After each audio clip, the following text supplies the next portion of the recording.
Can you get us both? Good afternoon. It's May the 4th, 1999. This afternoon, I'm Mayo Livingston, and this afternoon, Tom Bush and I, on behalf of the Southwest Georgia Regional Library, are interviewing Clifford Wells at his home in Climax, Georgia. We're talking to Clifford this afternoon about his experiences in World War II. Clifford, tell us how you came in the Army, and I believe you told me you were drafted. Right. Yeah, I was drafted in February of '43. I was a rural mail carrier here at Climax. Had been on for about a year and a half when I was drafted, and I went. Of course, when I left Fort McPherson in Atlanta, I actually started off with I was in a post office outfit, postal group, and we got up to POE at Camp Kilmer, New Jersey, and I had a ruptured appendix, and that pulled me out, of course, and that liked have got me, but anyway, they put somebody else in place, and when I came out, everything was going into the ground troops. I ended up in the infantry, and trained with the 94th Infantry Division, and we went on maneuvers when I first joined them, Tennessee maneuvers, and then I went to Camp McCain, Mississippi, and from there we went overseas. Well, now, when did you meet with Emmett Enlow? Well, Tell us about that story. That was interesting. I was at Camp McCain, and Emmett came in with a group of younger. Emmett's a few years younger than I was. I don't think he was about 18 or 19. But they were put into our outfit. We were below strength, and they were trying to get us ready to go overseas. And I didn't know Emmett was in that group until they lined them up out there in the company street, and the company commander was assigning them to platoons. And I heard him call out Emmett Enlow, and I think they put him in the second platoon. I was in the third, and I said, that's got to be from Bainbridge, Enlow. So after chow that night, I went over to the second platoon. Our barracks was right side by side, and of course it was Emmett from Bainbridge, and we became good friends, went overseas together. And he said when I got hit that he came in this little building I had crawled up in, and saw me there, and I didn't see him again until we got back to Bainbridge years later. And we've been good friends through the years.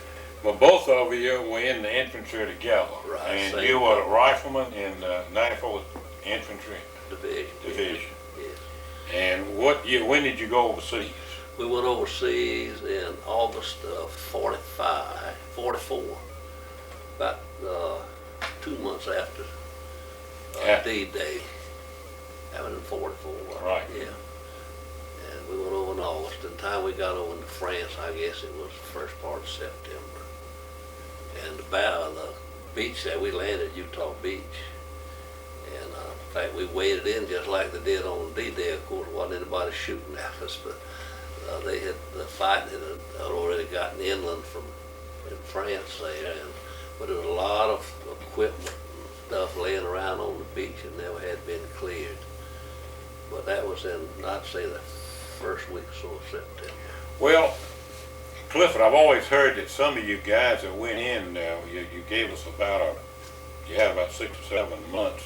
Do you feel like you were properly trained? Did they rush up the training? I think we were trained because we had been, like I said, on Tennessee maneuvers, and we had trained pretty extensively there in Camp McCain the last few months. But there were a lot of replacements that came in Mayo after we got into battle over there in France and Germany that I don't feel like really had on. Maybe that's what you were talking to me about, yes, with the replacements. But when was your first, when did you get the baptism of fire on the? Well, it was in France. There's 2 cities there on the coast, Saint Nazaire and Lorient, which were submarine bases for the Germans. And it ended up, we never did take those towns, those cities. The Army figured that they didn't need them. We had other ports already captured. And we just contained them. But we had skirmishes, we had battles with them, and we had some fire on us before we actually got there. I think up around St. Louis, between St. Louis and St. Nazaire. But after a few months, a few weeks anyway, we were placed in the Third Army, General Patton's army, and transferred to Germany. And we got right in on the tail end of the Battle of the Bulge. And oh man, that's the most thing I remember most, I think, is how cold it was. Of course, I can remember those 88s too, I reckon. Well, bad. Well, with you were not in the battle. You got in toward the end. They sent you with Patton's army to close up the south end of the Bulge. Yes. Am I right on that? Yeah. We were right in on. We are considered when they list the units that fought in the Battle of Bulge. We are listed as one of the units that fought in the Battle of the Bulge. But the main part of it. Well, I guess about over the time we got in there. But it was in, that had to be around the first of the year. How about January of 1945? Right. Well now, when you went in with Patton, you weren't infantry, but you were assigned to his We were Third infantry. We were infantry division.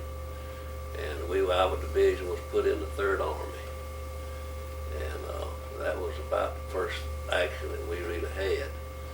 But we fought in, the Siegfried Line. I know you've heard of that Germany's defensive line across there to help defend themselves, in Germany. And we fought through that thing, and that was when it really got rough. I forgot to ask you one question. How old were you at this time? I was 23. You were, all right, you were. I was 23 when I went in about 3 weeks after my birthday. My birthday is in January, and I went in February of 43. And I had just turned 23. Now, were you married at that time? I was married. Did you have any children? Had one on the way. A lively dog. Me. And my wife stayed here. She was a school teacher. Her parents lived up out from Macon in Gordon, Georgia. And she went up there and stayed, and then came back down here and taught school. Helped somebody finish up the term of school here in the county. My brother was principal up at Mount Pleasant School, and he needed another teacher, and she came and helped. All right, okay. But the baby was born while you were overseas? Was born in, before I went overseas. Oh, all right. Born in September 43, and I went overseas in 44. Okay, the next year, right. Yeah. Okay. Now, going back to your first combat experience, which you said that really you had had some combat, but the big one was when you all were with Patton and you were putting pressure on the Germans to close up the Bulge. Right. And did you realize what you were doing? I mean, the Battle of the Bulge is one of the great American battles. I don't think we realized how important it was, how big it was at the time it was going on. I know it was rough. It was cold. It was cold, and I'm talking about zero weather. And we knew it was a terrible battle all going on. But I don't think we realized how bad it was until the thing was over with. And you got back and you read about it. Yeah. Well, and you I guess you had the M1 rifle. We had an M1 rifle. And we had infantry company. Your 4th platoon is your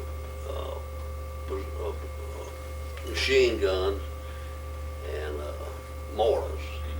And you always had a group of them that went with the rifle platoon. So it was rifle, M1, machine guns, and mortars. And you got to know a lot of these people pretty good. Again, I know you mentioned to me that some of them you remain in contact with, but I know invariably you lost some over that. Oh yeah. There was a time, this was after the Bulge, going into that Siegfried line. I reckon we were going toward Trier. We had we went up on line, about 150 men or so was what made up a company, 150, 160.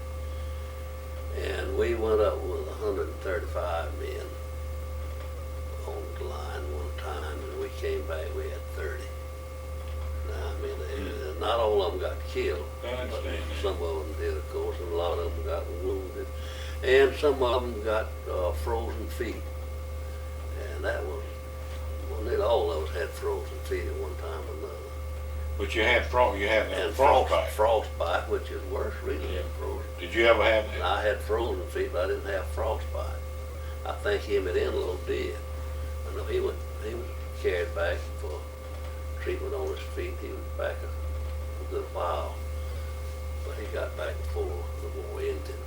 But when you got to the Siegfried line, that's when you were getting into Germany. Yes. And our resistance was still. And the Siegfried line, you hadn't crossed the Rhine River then. No, that Siegfried line was just a series of bunkers hidden, dug back into the bank, you know, and of course the snow on them. You just couldn't pick them up just looking out across in front of you. And it was very hard to pick up, and they were sitting there ready for you. But you know, I guess the good Lord was with our army and all, and we finally cleaned them out. But see, Clifford, what you were doing, we all read about crossing, and you guys were there, and you saw when the machine gun started, you either had to get them out of those pillboxes or wherever they were.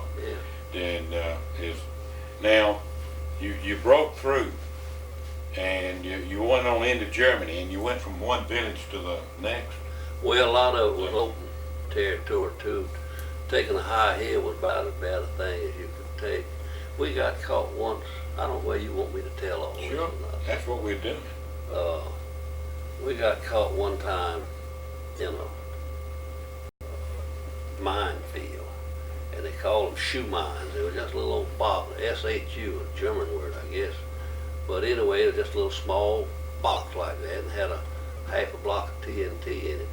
And it was triggered when you stepped on that thing, it set it off, and it was blowing off feet, you know, a half a foot, according to how much of it, I guess, stepped on it.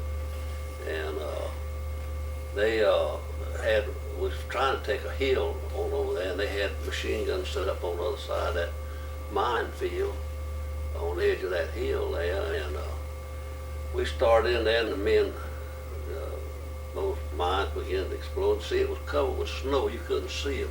The Germans didn't put them out in rows. They just had them scattered all over that place there, and snow was on them. You couldn't see them. And we began to step on them, thinking, Lord, I didn't hit one. But a lot of the boys did. And they were losing foot. Of course, they were falling there, you know, right where it happened. And we lost a good many men. That was one of the worst things, when you hear them out there crying and hollering, you know, and you couldn't get to them. And our company commander pulled us back into a tank ditch. And we got in there, and of course it gave us some protection. But we took a beating that day. Well, is that when you told me about your friend from Texas that had it? He'd stepped Tell us that story. He'd stepped on a mine, and some way or other he crawled out of there. He crawled back into that ditch, and the medics was down at the far end of the ditch, and he came crawling down that ditch, and I could see, you know, that part of his foot was messed up. And his name was Cecil Foster, and I asked him, I said, Foster, you all right? And he looked at me and said, man, I'm on my way to Texas. And you know, I located him about 3 or 4 months ago. I had not seen him. And my friend Foy Hobbs on his computer, we were talking about it right here one day, and he said, I'll see if I can locate him. I knew he was in Lubbock, Texas.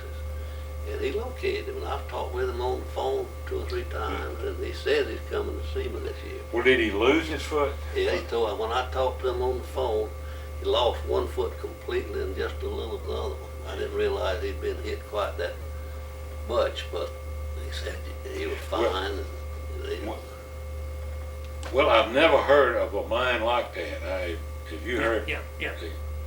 Yeah, real small, and they were called toe poppers, is what we called them in Vietnam. Toe poppers. Toe poppers. Toe popper. They were not meant to kill, they were meant to injure. That's 'Cause right. it took away your strength more than it would have if they killed you, because you had to have 2 or 3 people to help them. Right. You get wounded, it takes somebody to take care of them. But that's what it was. But those, like I say, they were in a little box, and that lid, when your foot hit it, it pushed it in and it set that thing off. You mentioned that that was one of the worst days your company had, one of them. But you moved on in further, Yeah. and you were moving. When did you cross the Rhine? Well, I didn't, that's where I Yeah. got hit, was right at the Rhine River. We finally broke through. I don't, a lot of people know the general way the war went, but when we finally made a breakthrough and got through that secret line, it was just a race to the Rhine River. We wanted to get there and cross it before they blew all the bridges. And our outfit, a battalion at the time, we would go for 24 hours walking, going from one little town up whatever size the town was. And most of them, what soldiers in there would surrender. I guess they realized they were. The German soldiers? Yes. Were they old young Germans? Some of them were fairly young and some of them were fairly old. Yeah. It'd be maybe a few first-rate soldiers there, but most of them were just trying to slow you down some. And we went, and then we'd go for 24 hours. The trucks would pick up a battalion and bring them up to where we were. And then they'd get out the trucks and they would go for 24 hours and we would rest.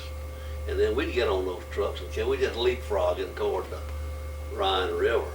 And I got right to the river there, and what the Germans had done, they had backed up to this city, Ludwigshafen, which is on this side of the Rhine River, and Mannheim's on the other side. Ludwigshafen. Ludwigshafen. Yeah, I can show that name somewhere. I think it's Go named ahead. after King Ludwig. Because go ahead, you're on the Well, right track. That was, they had backed up, the Germans had, they put up a fight there. They was ready for us, I guess you'd say. But I got into the city, and I know we went across open territory to going into the city. And we were expecting trouble going across that open ground, because they were dug in out there. We had seen them. We knew they had a bunch dug in out there. But when we started across there, we just went with what they call marching fire. You know, you take your rifle right there when you hit them, just pull the trigger. When that clip was out, you stick another in. But they surrendered pretty well. But when we got to the edge of the town, I mean, they started popping us in. And I don't know how many blocks on up into the town before I got hit. And, but they took that town, finished taking it that day, and they never fought another day. The Germans? No, my outfit. Oh, you? That's when you got hit? Yeah, I got hit. Wasn't the last day of the war, but it was the last day my outfit fought. Well, tell us the story about you getting wounded, and you were telling me that how you nearly bled to death trying to save your arm. Well, I was running down the sidewalk, and that next thing I knew, I just laying out in the street and knocked me off the sidewalk when it hit me. And I didn't even feel it. And I looked down, I saw all that blood coming out. I said, I've been hit. And it's coming out there pretty good. I knew I had to do something. I tried to get up and crawl in this empty building there on the street. And I couldn't, for a minute or two, I couldn't get up. And I looked, and this is where I got this idea about some of these boys that maybe hadn't been trained as good as the recruits. And I saw this recruit. I knew him, I knew his face. I knew he was in my outfit, but I didn't know his name. And he was standing there on the sidewalk and had his rifle at parade rest. You know how they stand with, that's the way he was standing, had his other hand behind him. And I hollered down, I said, come over and help me get up. I want to get in the building there. And he just motioned to me to come on. And just like you say, he was scared to death. And I think probably the first time he'd really heard any German guns shoot. And he never would come help me. I said, well, if you're not going to help me, go on down the street and help the rest of them. He took his rifle and put it on his shoulder, and that's the last time I saw it. But I did get up and get into that building, and I took my handkerchief and my teeth, I got that handkerchief around this arm and my teeth. I tried to put a tourniquet on that to slow that bleeding down. And I kept hollering for the medics. It seemed like a long time, but I know it wasn't very long. I heard him say, I'm coming. That's the sweetest words I ever heard.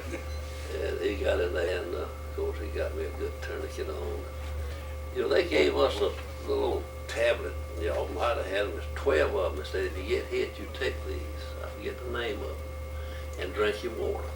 Well, it's supposed to help your blood clot. You know. So I did that, and old medic got me. I don't know what all he did, but I was about out of it. But he got me. Was that the medic that told you, Wells, you sure don't look good? He said, damn, Wells. He said, you look like hell. Or, you know, you sure don't look good. That's what he told me. And I figured he was right the way I was feeling. But they ran a half track up there, Mayo, up that street. And there was 3 or 4 of the men that come in that way I was. And they brought a stretcher in there and laid me on that, and 4 of them picked that stretcher up and ran out into that street, and they were shelling us pretty good from, I guess, from Manheim. And set me on that half track. That old boy wheeled that thing around and carried me out of there. Well, was anybody else from, when you say your outfit, are you talking about your company when you say, Yeah. I mean, did you pick up any other fellows that happened to have gotten hit there in the village? Well, I was the only one right there. But when I got back to, things got hazed. I think I was awake, and I was. You mentioned you were real Yeah. hazy. And eventually got, I reckon a day or so later, and they carried me in. We was in a little old building. They were using it for a hospital. They were still on those stretchers, and they brought a German that had been wounded, and our medics had picked him up. And I'll tell you about our medics, and I'm sure it's just as good now and probably was with you. If they got to you before you died, they didn't hardly let you die. That's a great compliment to the medic. I mean, but anyway, they brought this German in there, and he was wounded, and laid him down right side of me. And I didn't particularly like that right then, but there wasn't nothing I could do.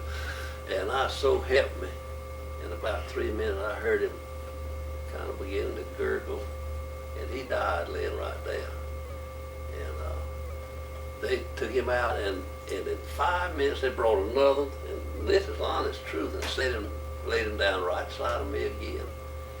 And after a while, I kind of cut my eyes around there at him, and he was turning red and purple in the face, and what they call a death rattle, I guess. And he died. He died too. Right there by, and I told him, don't bring another damn one of those Germans in here. Well, I'd have better look at him. But after that, they patched up your arm, and I think you said there was some concern about you losing your arm. Well, that yeah. That later on. Well, when they finally got me back to England about, I reckon, a week after I got hit, and dry gangrene set in, which was called no circulation, blood wasn't in that. When I got hit, it cut that big artery. But you got hit in this one. I got hit in this one. Yeah. Right there, in fact, but dry gangrene set up, and that's the reason my fingers look like they do. My fingernails, gangrene just ate them all, those nails off. But yeah, that nurse came down there one afternoon after I was in England and said, well, I see they're going to take your arm off tomorrow. Oh. I said, what are you saying? And she said, yeah, it's listed. I said, no, it ain't either. Nobody's talked to me about it. saying they're not gonna do it.